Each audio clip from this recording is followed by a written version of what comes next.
Hello guys, pag-usapan lang natin ang mga kumakalat na issues sa social media. Ayon kasi guys sa mga netizens at mga fans, Alden Richards sumakay sa limousine sinakyan ni Catherine Bernardo, magjowa na nga ba ang aamin na kaya sa relasyon? Kasi guys, ang pinag-uusapan dito, idatid daw ni Alden Richards sa limousine si Catherine Bernardo. Siyempre guys, no, ayon pa sa iba, hindi lang inatid, kundi sumakay din si Alden Richard at nakitabi umano guys kay Catherine Bernardo. Ayon sa mga netizens na nakakita umano guys kay Alden Richard at Catherine Bernardo. Ibig sabihin lang nito guys, sinasabi ng iba, magjowa na nga ba ang aamin na kaya sa relasyon? Ibig sabihin guys, meron na silang clue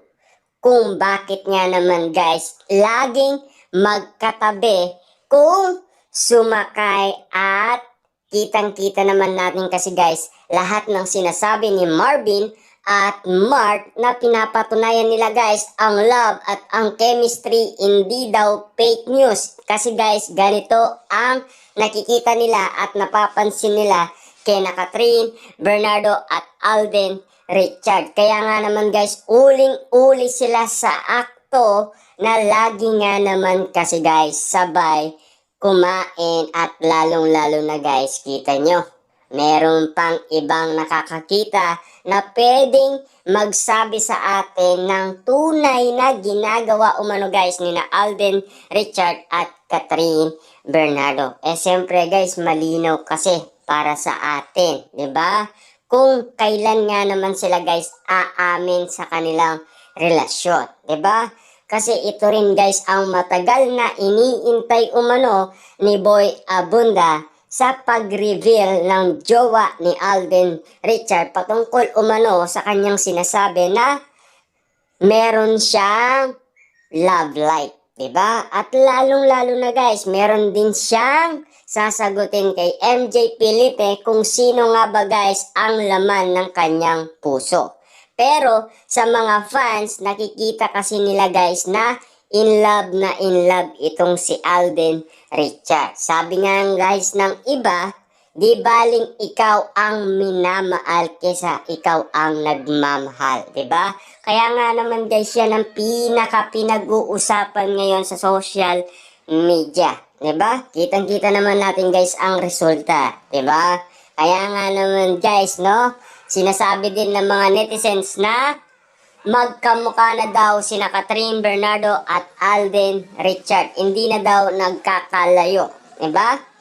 Kaya nga naman guys, kitang-kita nila na tinitignan natin ang bawat nilang sinasabi kung magkamukha na ba talaga guys sina Catherine Bernardo at Alden Richard. Nakita nga ba nila guys na soulmate sila sa isa't isa?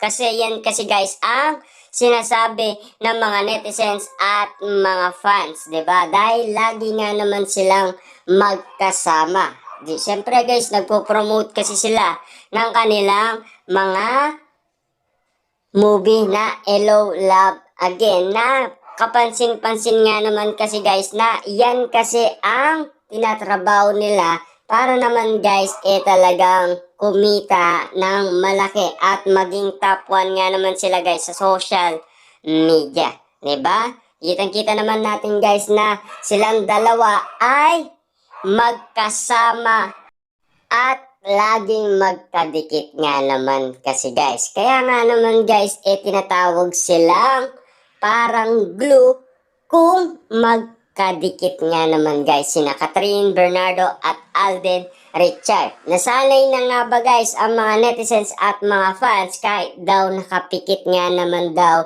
sila ay kayang-kaya nga naman daw sila guys na mag-awakan ng kamay. Kitang-kita kasi nila guys ang pangyayari doon mismo sa nangyari sa airport nga naman guys noong nakakita nga naman sila ng cute na aso.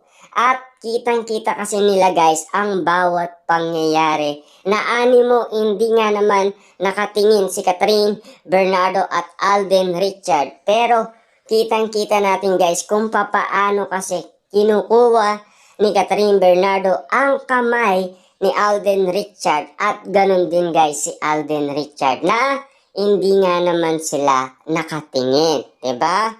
Kaya nga naman guys, bawat reaction ng mga netizens at mga fans ay tinitignan natin kung ano ang masasabi nila at kung sang-ayon nga ba guys lahat ng mga netizens at ibang mga fans sa ginagawa ni Catherine Bernardo at Alden Richard. Kitang-kita naman natin kasi guys na lagi nga naman daw silang magkatabi, diba? Kaya nga naman guys ang sinasabi ni na Marvin at Mark talagang hindi daw talaga fake news ang love at ang chemistry. Ibig sabihin, matibay na yun guys na legit ang sinasabi ni Marvin at Mark para sa kanila. Siyempre guys, kahit na ang mga ibang celebrity ay nabubuking na umano guys, sina Catherine Bernardo at Alden Richard. Kita nyo naman guys, pangalan pa lang ni Catherine Bernardo ay nabubuking na ni Luis Manzano si Alden Richard. Paano pa kaya guys si Christopher? Nung siya ay nagtanong nga naman guys kay Alden Richard na lagi daw siya nagbibigay ng pagkain kay Catherine Bernardo at lalo na guys sa off-cam pa lang ay nakatutok na itong kanyang mga mata kay Catherine Bernardo na walang sawa kung tumitig. At siyempre guys, hindi lang naman siya ang spotted na nakakita niya. Lalo na guys, si Mami Min Bernardo na ang nauna na nakatingin kay Alden Richard abang siya ay nakatutok umano guys kay Catherine Bernardo. Spotted nga ba guys lahat ng mga pangyayari? Siyempre guys, exclusive nga naman lahat ng pinag-uusapan natin. Kaya pinagko-combine natin guys para malaman din natin lahat ng katotohanan na ginagawa umano guys ni na Alden Richard at Catherine Bernardo. Yan kasi guys ang malaking ebidensyang pinang-aawakan lahat ng mga netizens, mga fans, legit na mga marites at mga celebrity. At lalong-lalo na kasi guys, marami na ang botong-boto umano guys kina Catherine Bernardo at Alden Richard. Siyempre guys, kita nyo, meron pang atid ira ang nangyari at tabi ira pa guys ang nangyari kay Alden. Diba?